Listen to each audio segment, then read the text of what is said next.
안녕하세요. 저는 시대인재 N4기를 졸업하고 연세대학교 의예과에 진학하게 된 정재민입니다. 이제 수험표를 받고 라이브러리로 와서 마지막 정리를 했습니다. 먼저 국어의 경우에는 EBS 논문 작품들을 쭉 보면서 현장에서 나왔을 때 당황할 만한 표현법들, 잘 보이지 않는 표현법들을 정리했습니다. 수학, 과학 같은 경우에는 평소에 실수했던 것들이나 시험장에서 쉬는 시간에 보면 좋을 것 같다고 생각했던 것들을 정리한 노트를 보면서 마무리했습니다. 이제 고사장에 들어갈 때는 별 생각이 없었으나 막상 자리에 앉으니 긴장이 되어서 당해년도에 6월, 9월 화법과 작문 영역 문제를 보면서 조금 긴장을 풀었던 것 같습니다.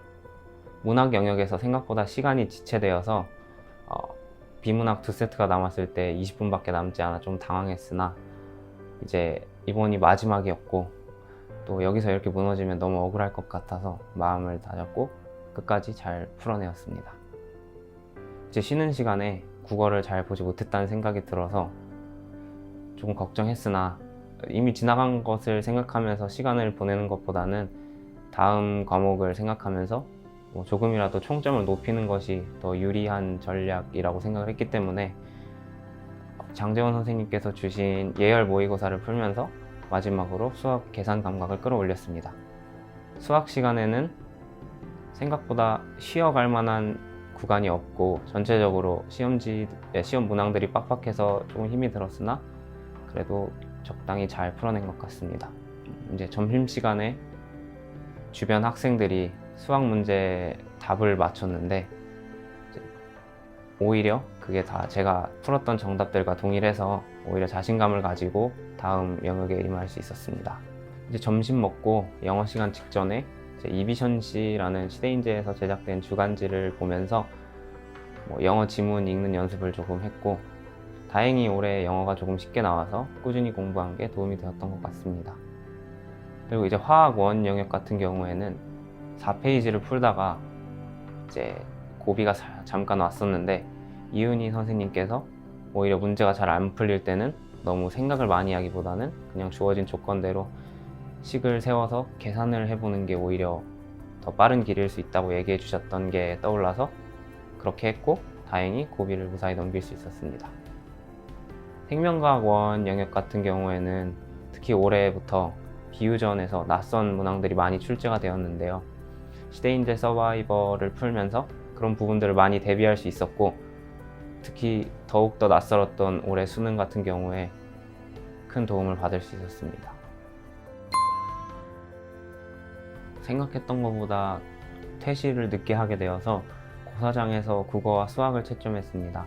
기대했던 만큼 점수가 나와서 안심할 수 있었고 덕분에 이제 귀가하는 길에 커뮤니티 사이트에 들어가서 사람들이 만들어 놓은 답지를 보고 과학탐구까지 채점을 했습니다. 저녁이 되어서 평가원에서 올라온 공식 답지를 통해서 모든 과목을 다시 채점하고 이제 전체에서 2개를 틀렸다는 걸 알게 되었을 때 모의고사보다 낮게 나오지 않았다는 생각에 안심해야 했습니다. 저 같은 경우는 이제 항상 모의고사보다 수능 점수가 낮게 나왔습니다. 그래서 늘 아쉬움이 가득했는데요. 이제 여기서 아쉬움을 남긴 채 포기하는 것보다는 한 번 더 시도를 해서 아쉬움을 지우는 것이 낫겠다는 생각이 들어 N수를 하게 되었습니다. 이제 물론 N수를 시작하기 전에 남들보다 2년이라는 시간이 늦춰지게 된다는 점에서 많은 고민이 들었으나 그럼에도 불구하고 아쉬움을 지우는 것이 길게 보았을 때 더 후회하지 않을 선택이라는 생각이 들어 N수를 하게 되었습니다. 제가 시대인재 재룡을 선택하게 된 이유는 크게 2가지입니다. 첫째는 컨텐츠, 그리고 2번째는 자습 시간의 확보입니다. 작년 같은 경우에는 교육과정이 개정되면서 그동안의 기출문제로는 대비할 수 없는 그런 특수한 상황이었습니다. 이러한 상황에서 개정된 내용에 관련된 문제를 충분히 제공할 수 있는 학원은 시대인재 N밖에 없다는 생각이 들어서 시대인재 N을 선택하게 되었습니다.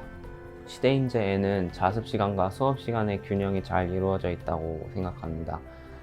타 재종 같은 경우에는 수업 시간이 많아 자습 시간 확보에 어려움이 있고, 독재 같은 경우에는 너무 자습 시간이 많아서 학생이 느슨해질 수 있는데, 시대인재 N은 그렇지 않아 시대인재 N을 선택하게 되었습니다. 새롭게 알게 된 것들, 그리고 조금이라도 몰랐던 부분들은 그때그때 기록하려고 노력했습니다. 아무래도 수험 생활이라는 게 꽤 길고, 그리고 수능 직전에 정리를 몰아서 하기가 힘든 부분이 있기 때문에 그때그때 한 권의 노트에 기록해 두었습니다. 그리고 이제 모의고사를 보거나 문제집을 풀다 보면 틀리게 되는 문제들이 있는데, 단순한 실수는 없다고 생각하면서 틀렸던 모든 문항들에서 이유를 찾으려고 노력했습니다. 가장 어려웠던 과목은 국어였습니다. 시험장에서 긴장감이란 요소가 추가되었을 때 가장 무너지기 쉬운 과목이기도 하고, 또 안정적으로 고득점을 받아내기에 가장 많은 노력이 필요한 과목이라는 생각이 들었기 때문입니다. 기출문제에서 자주 출제되던 요소들, 그리고 배웠던 부분들을 사설 문제에 적용하는 연습을 많이 했습니다. 그리고 이러한 과정에서 시대인재에서 주는 많은 사설 문제들이 많이 도움이 되었습니다. 하반기에 모의고사 종류와 관계없이 안정적으로 점수가 잘 나왔을 때부터 자신감을 얻게 되었습니다. 제가 가장 좋아했던 과목은 화학 1입니다. 화학원 특성상 퍼즐 같은 요소들이 많이 있었기 때문에 가장 끌렸던 것 같습니다. 풀이를 먼저 쓰기보다는 문제를 읽고 머릿속에서 조건들을 정리해서 최대한 간결하게 불필요한 풀이를 줄이는 방향으로 공부해 나갔습니다.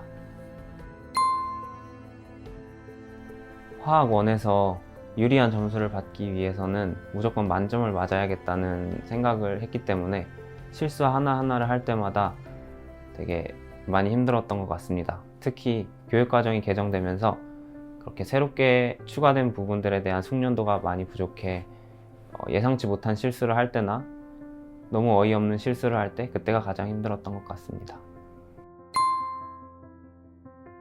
영어 같은 경우에는 조금만 방심해도 2등급이 쉽게 나올 수 있기 때문에 꾸준히 하는 것이 중요하다고 생각하고, 특히 시험 직전에 몰아서 하게 되면 다른 과목과의 균형에 문제가 생길 수 있기 때문에 수험생활 초기부터 미리미리 해두는 게 중요하다고 생각합니다. 이제 수학 같은 경우에는 작년에 실수를 했던 경험 때문에 검토가 굉장히 중요하다는 생각을 하게 되었습니다. 검토를 하기 위해서는 시간이 충분히 남아야 하는데, 이제 그러기 위해서 평소에 바로바로 떠오르지 않던 아이디어나 불필요한 풀이 등을 많이 줄이며 시간 확보를 위해 연습했던 것 같습니다. 물론 기출문제가 굉장히 중요한 문제인 건 맞으나 어디까지나 기출된 문제이기 때문에 추가적으로 사설 문제를 통해 많이 연습해야 된다고 생각합니다.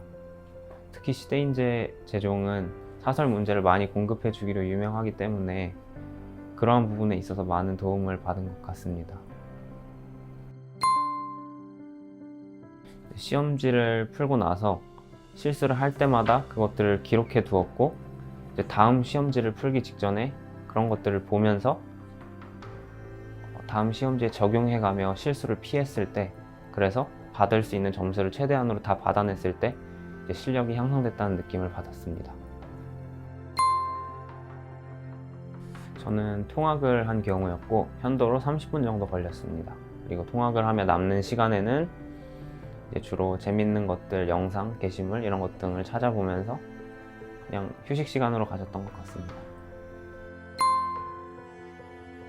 귀가를 한 뒤에 보고 싶었던 유튜브 영상을 보거나 웹툰을 보았고, 주말에는 평일에 쌓였던 피로를 풀기 위해 늦잠을 자면서 피로를 풀었습니다. 물론 늦잠을 자긴 했지만 늦어도 점심시간쯤에는 라이브러리에 등원을 하려고 노력했고, 보통 8시 이후에 하원했던 것 같습니다. 다행히 6월, 9월을 모두 잘 보았지만 수능날 허무하게 끝나버릴 수도 있다는 것을 경험을 통해 이미 알고 있었기 때문에 특히 실수 하나하나에 예민하게 반응했던 것 같습니다.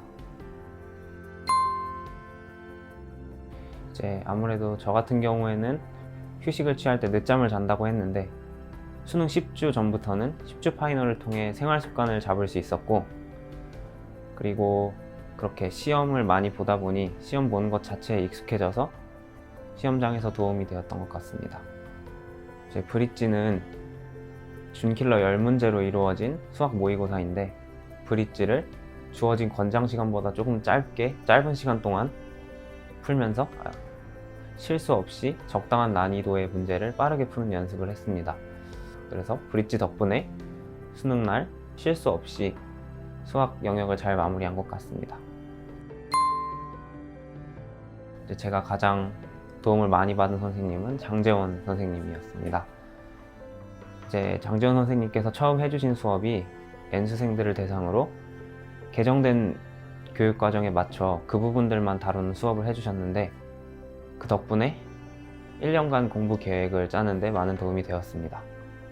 그리고 선생님께서 자체 제작하신 모의고사가 올해의 수학 기조와 가장 닮아 있었기 때문에 수능장에서 시험을 보는 데 가장 큰 도움을 받았습니다.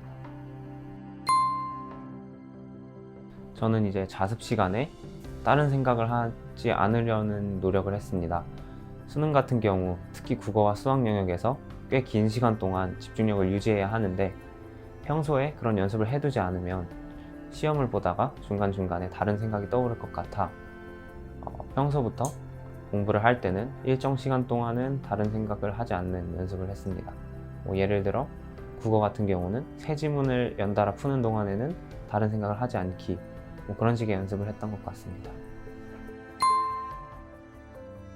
이제 코로나로 인해서 휴원이 되게 되면서 수면 패턴도 불규칙적으로 바뀌고, 아무래도 공부 시간도 줄어들다 보니 강의나 자료도 밀리게 될 때, 그때 가장 슬럼프였던 것 같습니다. 그러나 이제 시간이 없다 보니 오히려 내가 해야 될 것은 무엇이고 내가 포기해야 될 것은 무엇인가, 이렇게 우선순위를 잘 매겨서 해야 할 것에만 집중을 할 수 있어서 또 나름대로 극복할 수 있었던 것 같습니다. 저는 시대인재에서 수시와 정시 모두 컨설팅을 받았습니다. 컨설턴트님들께서 어떤 전문적인 프로그램을 가지고 잘 설명을 해주셔서 신뢰가 갔고, 덕분에 마음속에 남아있던 약간의 불안감을 지운 채 자신 있게 원서 접수를 할 수 있었습니다. 저는 시험이 끝날 때마다 빌보드를 자주 봤습니다. 그러니까 시험을 잘 보게 되면 자신도 모르게 자만을 하는 경우도 있고, 또 시험을 못 보면 그것에 대해서 되게 스트레스를 받아 하는 친구들이 많은데, 아무래도 빌보드를 관찰하다 보면 내가 문제였던 건지 아니면 시험지의 난이도가 문제였던 건지 이런 것 등을 보며 좀 더 객관적으로 나의 위치가 어떠한지 파악할 수 있어서 그 부분이 많이 도움이 되었습니다. 이제 6월, 9월 수능이 독립시행이라는 말을 들어보셨을 텐데요. 수능 당일날 과목들 간에는 독립시행이 아니라고 생각합니다. 그래서 모든 과목을 균형 있게 공부하는 것이 수험생활에서 가장 중요하다고 생각합니다. 특히 여러분들은 수학 공부를 많이 하시게 될 텐데, 뭔가 하반기에 수학을 하루에 2개, 3개씩 풀기보다는 여러분들이 진짜 부족한 과목이 무엇인지, 또 부족한 영역은 어디인지 그런 것들을 잘 고민하셔서 전 과목, 그리고 한 과목 내에서도 전 영역을, 전 단원을 골고루 공부하셔서 수능날 걸림돌이 될 만한 요소들을 최대한 줄이셨으면 좋겠습니다.